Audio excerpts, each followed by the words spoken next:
Hello friends, मैं हूं doctor Shivani Shar, Radha hospital and Candor IVF centre से practising gynaecologist and infertility specialist. आज के इस वीडियो में मैं बात करूंगी, क्या इनफर्टिलिटी की ट्रीटमेंट लेने से आपको कैंसर का रिस्क बढ़ सकता है। अक्सर जब हमारे क्लिनिक में कपल्स आते हैं तब उनका हमेशा यही एक सवाल रहता है। वो कैंसर शब्द का प्रयोग करने से तो डरते हैं, पर अक्सर ये पूछते हैं कि क्या ये दवाइयाँ या इंजेक्शन नुकसान तो नहीं करेंगी ना। और जब मैं उनसे पूछती हूँ कि आप कैसे नुकसान की बात कर रहे हैं, तब वो कहते हैं मैडम कैंसर तो नहीं होगा ना। ये एक सबसे बड़ा वहम है। इनफर्टाइल कपल जिनको व्यंधत्व है वो अपनी व्यंधत्व की परेशानियों से तो जूझते ही हैं, एक सोशल एंड इमोशनल बर्डन से तो जूझते ही है, पर साथ में ये वहम भी उनको मार खाता है कि क्या इनफर्टिलिटी की ट्रीटमेंट लेने से हमें कैंसर तो नहीं हो जाएगा।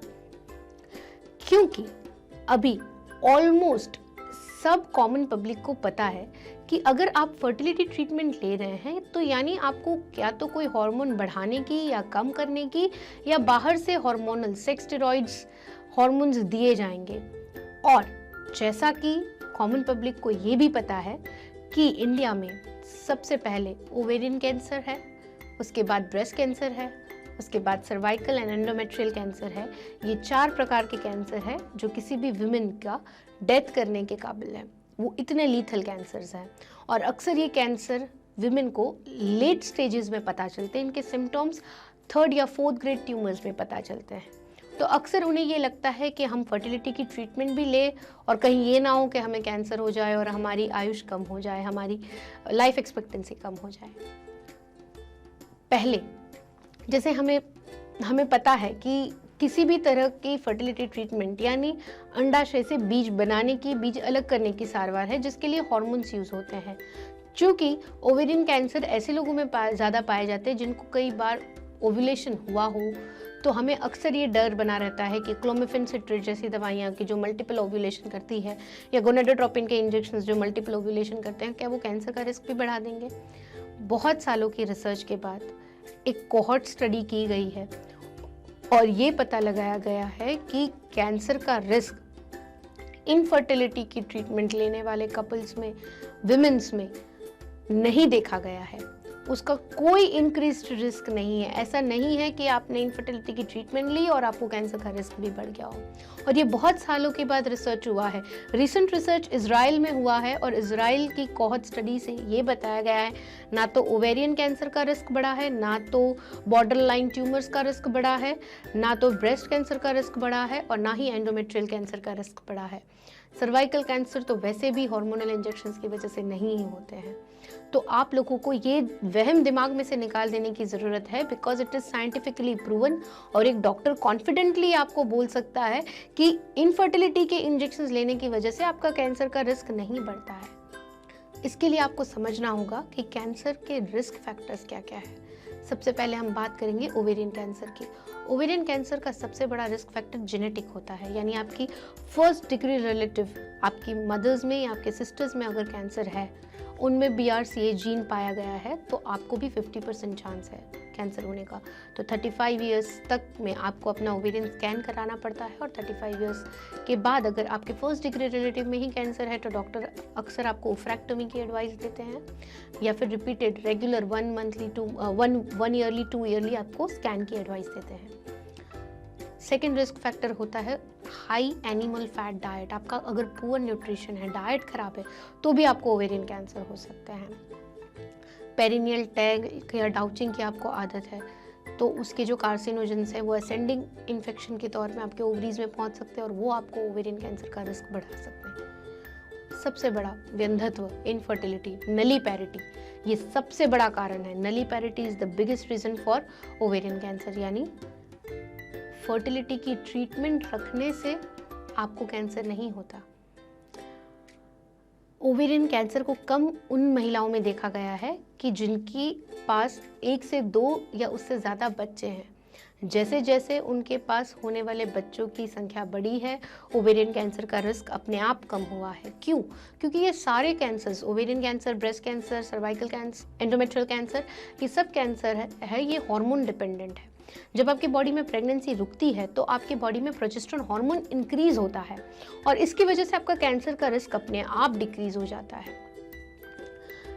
अगर आपको एक फुल टर्म प्रेगनेंसी 9 महीने तक पूरी हुई ऐसी एक प्रेगनेंसी है तो आपका ओवेरियन कैंसर का रिस्क 40% डिक्रीज हो जाता है और सक्सेसिव प्रेगनेंसीज में ईच प्रेगनेंसी के साथ आपका 14% और रिस्क रिडक्शन होता है। अगर आपको आगे मिसकैरेज एंड अबॉर्शन भी हुए हैं तो भी आपका ओवेरियन कैंसर का रिस्क मार्जिनली डिक्रीज होता है।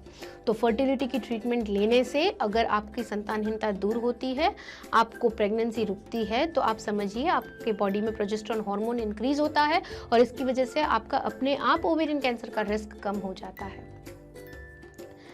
Second cancer is borderline ovarian tumours. अब बॉर्डरलाइन ओवेरियन ट्यूमर्स एक्चुअली एक कह सकते हैं इंडोलेसेंट नॉन इन्वेजिव कैंसर्स होते हैं। ये उतने घातक और उतने लीथल कैंसर्स नहीं होते दूसरे ओवेरियन कैंसर्स के मुताबिक और इनका इंसिडेंस रेट भी 1.8 to 4.8 पर 1000 वुमेन ईयर्स है, यानी बहुत ही कम रेट है। ये देखा गया है कि जिन लोगों ने फर्टिलिटी ट्रीटमेंट ली है उनको ये बॉर्डरलाइन ट्यूमर का रिस्क माइल्डली इंक्रीज हुआ है, बट इंडिया में ऐसे इंसिडेंट्स बहुत कम है and you don't have to worry about it क्योंकि इसका इंसिडेंस वैसे भी कम है और अगर डायग्नोज भी होता है किसी लेडी को तो ज़रूरी नहीं है कि उसने फर्टिलिटी ट्रीटमेंट ली है इसलिए उसे हो रहा है।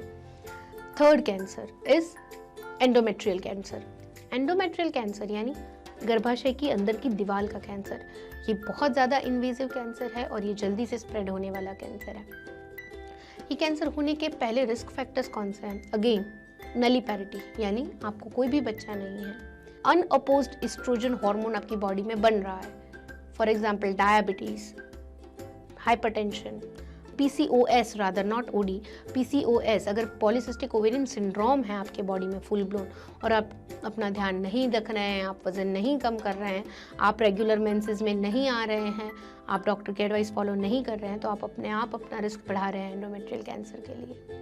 टेमोक्सिफेन का अगर आपने ज़्यादा यूज़ किया है तो जो वुमेन्स हार्मोन रिप्लेसमेंट थेरापीज़ में खाली एस्ट्रोजेंस लेती हैं उन लोगों में देखा गया है। पर एंडोमेट्रियल कैंसर जो है उसकी मीडियन एज इंडिया में 61 ईयर्स है। 70 to 75% ऑफ जो कैंसर्स है ये पोस्ट मेनोपोजल एज में देखे जाते हैं। 20% कैंसर आपको मेनोपोज होने से कुछ साल पहले दिखते हैं और लेस देन 5% केसेस में ये cancer less than 40 years of age में देखे जाते हैं। तो ऐसा एंडोमेट्रियल कैंसर का रिस्क फैक्टर आपके 50 ईयर्स के बाद शुरू होता है, पहले तो नहीं होता। Breast cancer. ब्रेस्ट कैंसर जो है ये एक सबसे बड़ा हार्मोनल डिपेंडेंट कैंसर है क्योंकि इसके अंदर एस्ट्रोजन प्रोजेस्टेरोन हार्मोन के रिसेप्टर्स भी पाए गए हैं। ये कैंसर भी आपकी नलीपैरिटी या अनअपोज्ड एस्ट्रोजन एक्शन है या आपको डायबिटीज़ है या हाइपरटेंशन है तब इंक्रीज होता है। ये तीन कैंसर के पीछे 2 थियोरीज काम करती है।